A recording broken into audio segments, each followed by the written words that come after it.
Right guys, hope you enjoy this show. It's going to be brilliant, I'm sure. I know it because it's us and that's what we do. But if you want even more of our amazing content, either in video or podcast form, simply head on over to redmenplus.com. Subscribe today. It's a bit like Netflix for Reds. Amazing content, documentaries, features, interviews and a whole lot more. Yeah, go on over to redmenplus.com. Come and join us for another unbelievable journey with Jurgen's mighty Reds.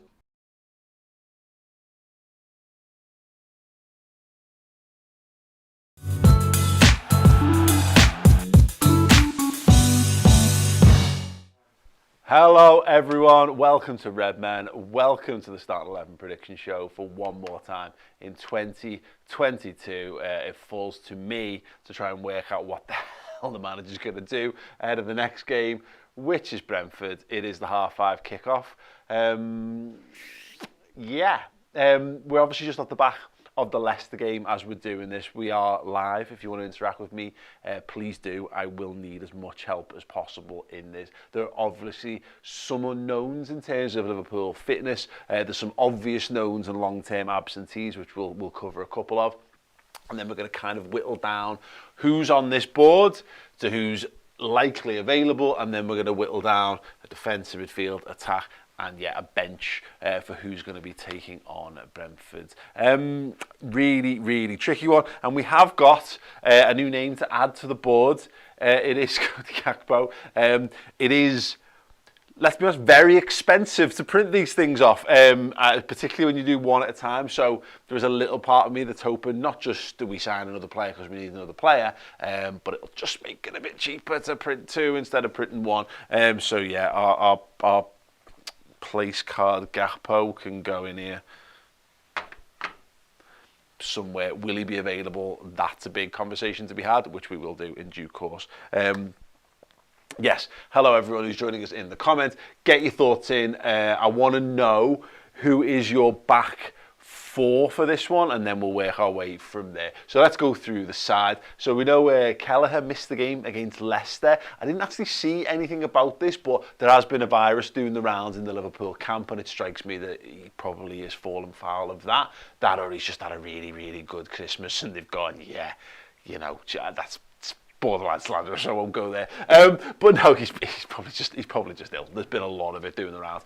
So I think we can pretty much narrow it down. It's going to be Alisson Becker who's going to start in goal for Liverpool. We all know that. So we don't need to do too much in that. The question mark will come over, is Kelleher fit and available? And if not, it will just be Adrian on the bench. But that's a question we can come to a little bit later on. In terms of everyone else then, so working our way down, Andy Robertson will be a doubt for this game. Obviously he went off injured against Leicester.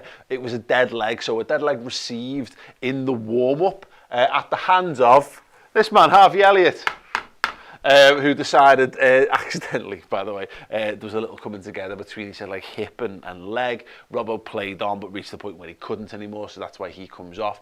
But, and I was keen to have a look at this, he did just go and sit down on the substitutes bench. He didn't go off for treatment. So, there's a very real chance that Robbo, after having a couple of days, should be available. But that's our first sort of question. Would you take any risks on Robertson? Is it important that he starts this game, or would you just give it to Kostas Tsimikas? Working away on the back line, Calvin Ramsey. It's kind of answered my question there. He's fallen down the pecking order at the moment. If he's available, if he's fit and available, and if he's not ill or whatever, I suspect he'd probably just be on the bench because, again, we are a little short on numbers at the moment, but I would suggest at the moment he's out of contention to start this game. James Milner, similarly, no update at the moment. Sorry, I'm talking about the game. Yeah, the game is tomorrow. I'm getting very confused with all my dates, by the way. Yeah, so Gargoyle Blaster, yes. The game. Wait there, when is the game, Joe? Monday. It's not tomorrow, it's Monday. It's Saturday today. Thanks, Joe. I would suspect that at best Milner would be available for the bench if he were to come back, but that doesn't seem very likely. In terms of centre-halves, Van Dijk should be fine. Konate will be back in contention for the start, having made the bench against Leicester off the back of the World Cup final. Joel Matip should be in there as well, and as a result, I think that means Nat Phillips. I think we're unlikely to see Nat Phillips, but again, if we're short on bodies, he might just be there as a more senior footballer. So we'll put him to one side, and obviously Joe Gomez will be in contention potentially if they want to give a bit of rotational time with Trent. Moving into the midfield players then. Thiago should be fine. Harvey Elliott is another doubt. Now, he's one who did go off injured as well as Andy Robertson, but he went straight down the tunnel to receive treatment. Klopp talked about it in post-match being like a proper knock. It was really painful. Honest answers, we don't really know where Harvey's at. Again, if Liverpool are desperate, I feel like he's the kind of player who wouldn't want to give up his place lightly. So if someone was going to be asked to play through something or really just or press on, I think Elliott would do that.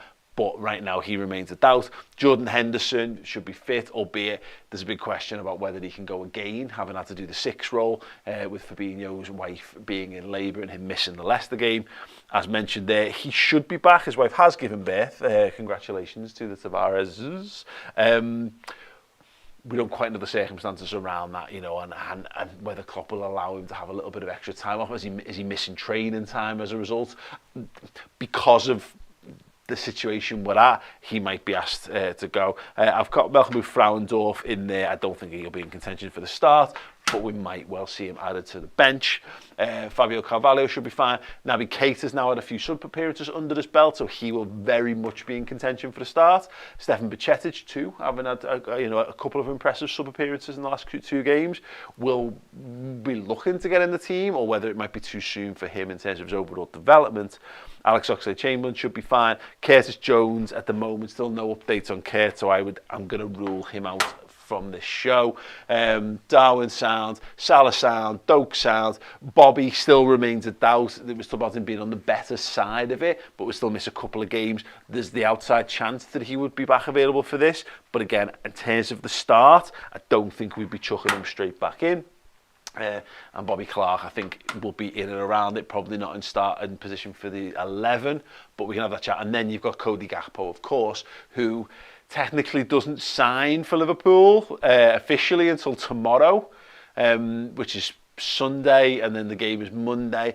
The big question mark over Gakpo is, if you've bought someone, are they allowed to train? Because technically that's working. Although, you could be like, you open the doors and he's just allowed to run around on the pitch. The thing is, he wouldn't have been in heavy team training just yet. My suspicion on this, I don't know. Honest answer is I don't know. It's all the talk is that it's a little bit soon, but we've just done the match build-up show. And given, again, the volume of players that we've got available, I wonder whether there's a temptation just to stick Gakpo on the bench. But yeah, again, I suggest he was almost certainly not going to start in this match. But yeah, there we go. Right. Some of the comments, a Friday, Monday schedule, Jesus, says Mikeable. Yeah. Yes, it's bending my head. Sir Klopp says 3-day turnaround is too much for Ox. And Dr. Dice says, people without clubs are sometimes invited to train with teams. Yes, but it's different when you've officially bought someone. Like, I don't know whether you can get away with that. Like, you definitely can. You can have anyone come and train with you. But if they're your employee, has all his work permits and all that kind of stuff gone through? I don't really know. So yeah, Robbie Love says the match build-up show's not out yet. I know, sorry. Normally live, we had a little bit of a technical itch. It is coming out today, so I've kind of I spoiled that show. Not wholly. Just touched upon some of the talking points. Go and watch the build-up show.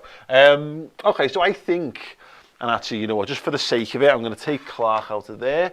I'm going to keep Doak in there, and I reckon I think that is our pool of players that we're picking from. So we've got 4, 5, 6, 7, 8, 9, 10, 11, 12, 13, 14, 15, 16, 17, 18 players who are in potential contention for a start for Liverpool. Let's go with the defence then. I think my strong feeling is that you don't need to take any risks with Andy Robertson.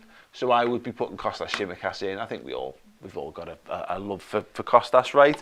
Top quality player, not a huge, noticeable, significant drop-off in quality, more than capable of coming in and being good for Liverpool any given game. I see no reason why Trent Alexander-Arnold won't just continue right back, and Gomez will continue to sort of deputise him for now.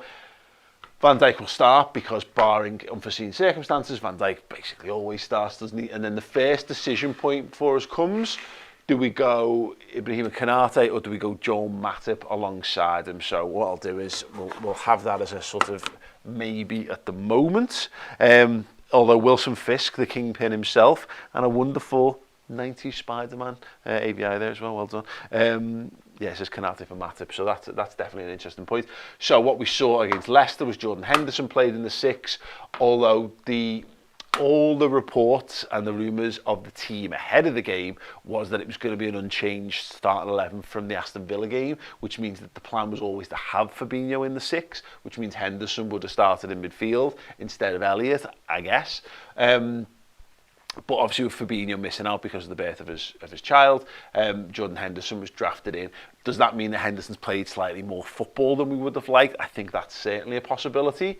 And also, as I say, we don't quite know where Fabinho's at. Has he trained? Is he capable of just coming straight back in for this game? So there's still a little question over who is the DM.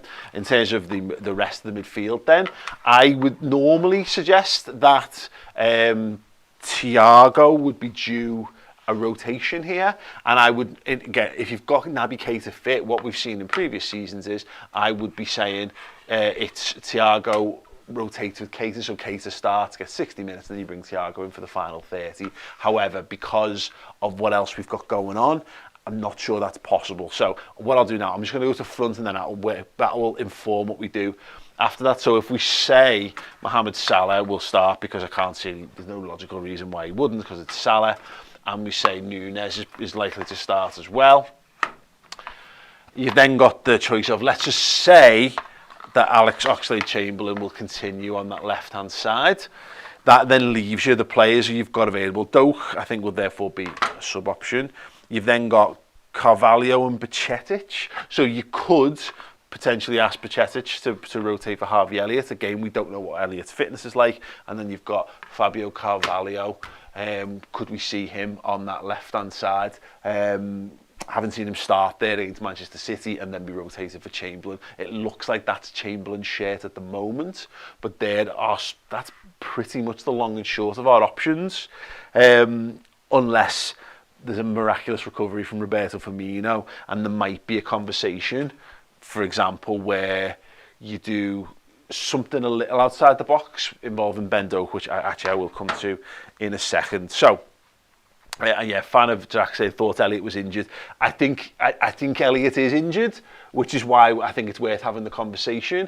And I wonder whether, look, in an ideal world, well, not an ideal world, but comparatively speaking, Fabinho's fine to just come straight back into the team. If Harvey Elliott is injured, well, Jordan Henderson just comes straight back into the midfield, and then maybe that gives you the option to tell Naby Keita to come and rotate in for Thiago, and then you're keeping the midfield a little fresh. I would be slightly concerned about asking Thiago and Henderson to go again. Maybe, but that would be loaded. That would certainly solve the problem of the right side of the midfielder. The other option is, of course, is that you then tell Jordan Henderson, maybe have a little bit of a rest to keep you fresh, and you start with Fabinho, Thiago and Keita in the midfield. And equally, if Fabinho can't start and he starts on the bench, that means you've maybe got a midfield three of Henderson, Thiago and Keita. We can pick up on them conversations a little bit more in a second, but let's dive back to the defence. I want to know people's thoughts then on the centre-back partner for Virgil van Dijk. Ibu, so we can rest Matip, says Lucas. Big Beast says Matip is good, but Konate is better. Konate is a great player, and to be honest, I'd like to see Konate and Matip play and drop Van Dijk for one game. Plus, he's making mistakes and causing goals, says Mark J. Wow, that's wild.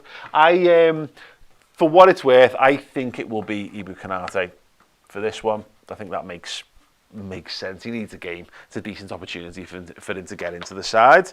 Because I do think, look, he's the future. He's the future of Liverpool.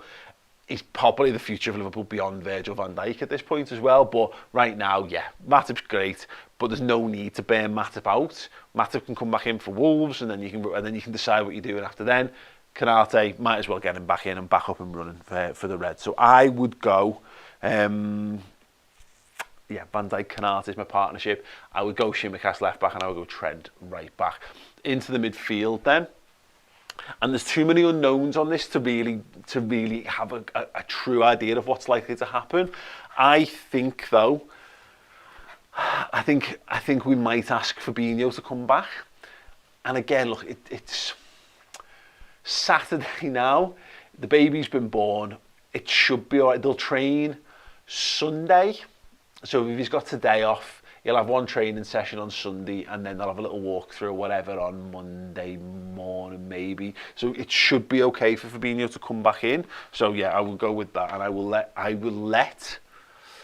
assume that Elliott is probably not 100% on this one either. So I'll ask Thiago to go again. I will start Naby Keita, and the understanding of the one who needs pulling most quickly, maybe 60 minutes, 70 minutes. Bajcetic, I think, could potentially come in for either of those lads, but I think that means that Stefan Bajcetic is obviously definitely on the bench. So Fabinho, Thiago, Keita as a midfield three, and then of course it leaves us with the big talking point remaining in the attack is, what do you do? Do you stick Alex Oxlade-Chamberlain still on the left hand side, or do you give Carvalho another little look in down there? The one outside shout that I wouldn't mind seeing is, I would say, put Ox on the bench. I would move Darwin Núñez out left. I would put Salah through the middle. And this is, I don't think he'll do this because I think he'll want to protect the young lad. But I would give Ben Doak a run. Because I think, look, Brentford are a physical team. But they're also quite a fast team as well. And I just think having, all of a sudden you've got Núñez, Salah and Doak on the pitch. There's a chance, because I think we're in a little bit of a grind at the moment. And look, we might just blow Brentford away, wouldn't that be great? But I'm a little concerned that this might be a game where we need something off the bench. And I'm not saying that having Ox on the bench is necessarily a huge game changer for us. But I think that's a lot of pressure to throw on someone like Ben Doak if he's our break glass solution for the end of a football match. I think we've had some interesting little cameos from him. Let him have 45 minutes. And even if it's just saying you're just playing 45, mate, go and run yourself into the ground for 45. And at that point, you switch it back. Ox back on the left, and everyone moves down one. So Núñez moves to centre forward, Salah moves to the right hand side. And look, and if he absolutely blows everyone away in 45, keep him on for 60, and then bring Ox on. And then again, you've just got fresh legs, and then you bring in some more seniority onto the pitch. Potentially, I honestly think that's probably a bit wild. I don't think Jürgen would do that. I think he'd be more likely to use Carvalho, and he's obviously more likely to use, I don't know, there's not, maybe even like Frauendorf is slightly ahead of him in the pecking order. But no, we'll go back just on the safe bet. We don't tend to make loads of wild sweeping changes, so I would suggest at the moment, if we stick with the same front three, that's 2, 3, 4 changes from Leicester, just enough to freshen it up, hopefully, but not so much that it capsizes, I'll say rhythm, but like there was not a great deal of rhythm in that game anyway. Right, okay, let's work through the substitutes bench then, bearing in mind that it's about fitness and illness and all that kind of stuff. Let's just say, I know for the fact that Adrian was fine for Leicester, so I suspect he would just be fine being the backup goalie in that regard. Let's go. Who have we got here? We've got, if Robertson was only a dead leg, he should be fine to take his place on the subs bench. Joe Gomez, absolutely the same. Then, yeah, again, Joel Matip. If Canate starting, Matip should be sound to go on the bench. Jordan Henderson, hopefully, with this, of what I've done here, will be fine to rotate to the substitutes bench. Question mark over Harvey Elliott, so I'll definitely say Stefan Bajcetic. And I will definitely say, obviously, Fabio Carvalho. And I think definitely Ben Doak. That's 2, 4, 6, 8. It's mad that I had to count that one. It's quite clearly 8. It's 2 4s, or, 4 2s. Leaves us with one more space on the bench. I'm going to say that Harvey Elliott's probably going to be too soon for him. So if he's not on the bench, how have I done this? How have I ended up with more? Oh, Fabinho's back. That doesn't feel anywhere near as bad as I thought it was going to be. Okay, Bobby Clark was on the bench. I don't know about Cody. I have no idea where Cody Gakpo's at. I've seen some people saying about his work permit. He needs to be registered when the window opens, and it won't be weeks. It should be very quick, says Lee. wonder whether there's just something there, even if he's not really trained, where you bang Gakpo on the bench for shits and giggles and nothing else. That would be a little surprise. If it's not, your options are Frauendorf or Bobby Clark, and possibly Calvin Ramsey. Yeah, it would be Ramsey, I think. But then again, you've got right back, you've got full-backs for days. I don't think you necessarily need them. No, I don't know. Carvalho, yes, says Zulreini Unan. Isn't Bobby back for this, says Reece Weston. If Bobby's back, then it will be Bobby on the bench instead of Gakpo.